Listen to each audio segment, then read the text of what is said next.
Okay, so everyone controls a fan with an Arduino, and I wanted to see what it looks like to control more in a more of a raw sense. So just with power, something to visualize it. So there's the oscilloscope and feeding it the raw signals by themselves. So this is with a Noctua fan, and we have it's a 4-pin 12-volt fan. Noctua has this great white paper called the white paper, PMW specifications white paper.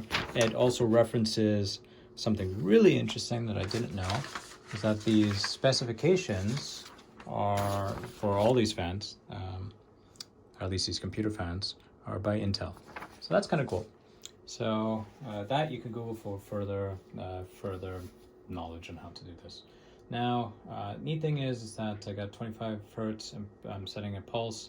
The fan's controlled by its duty cycle. And this is, you gotta ignore all this crazy wiring. I have the pulses fed to the blue wire, which is at the tail end here.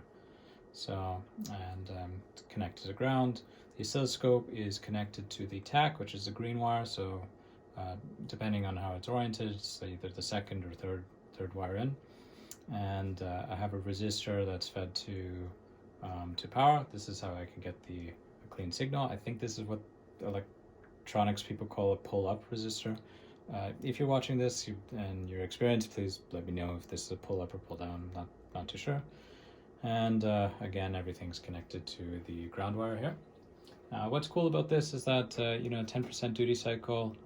You could see the frequency here. So this is out every time it's spinning. It's outputting 2 pulses, and the pulses are being read through the TAC wire into the oscilloscope.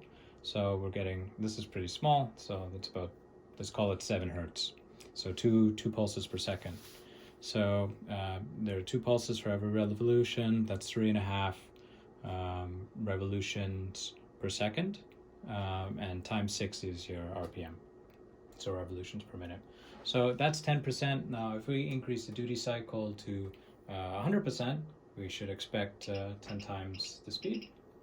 So you could see this quickly shrinks to 1/10 the size. So let's bring it actually down to 10% again. Visually, it'd be easier to see this shrink in half. So let's widen this out so you can see each division is 10 milliseconds. I am going to, from 10% duty cycle, I'm going to do it to 20. So this should, since it's broadly linear, it'll shrink in half, which is kind of cool. And then if I increase it to 40, again, this will go into half, which is kind of neat, right? So roughly half, and then we go to 100%. And if we look at measure, you probably won't be able to see this if you're watching on your phone, but I'll read it out. It reads as a frequency of 70 hertz. So we're getting 70 pulses per second. Divided by 2, that's 35 revolutions per second. Times 60, that's around 2100 RPM, which is what this fan is rated for. So yeah, this is like this, setting all of this raw, and hopefully this is a little more or helpful for you if you're building your own circuit. Thanks for watching.